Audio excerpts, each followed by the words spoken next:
Hi, so today I'm going to be covering the sixth commandment, which says, Thou shalt not commit adultery, and the ninth commandment, which says, Thou shalt not covet thy neighbor's spouse. So both of these require you to practice the virtue of chastity, which forbids sex between two unmarried people. And the only time sex would be allowed would be between a married couple strictly with the purpose of bearing a child.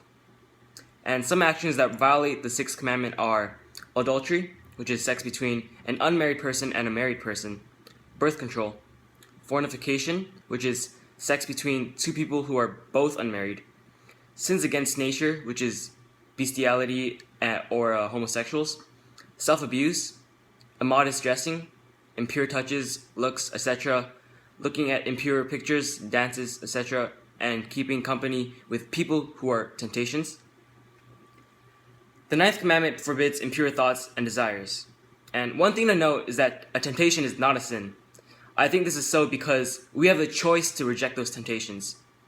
Like, we can't really control when we have temptations, but we can choose not to act on those temptations or act against them. That being said, a temptation becomes a sin when you don't reject these temptations, especially if you take pleasure in them. And this concludes the sixth and ninth commandment. See ya!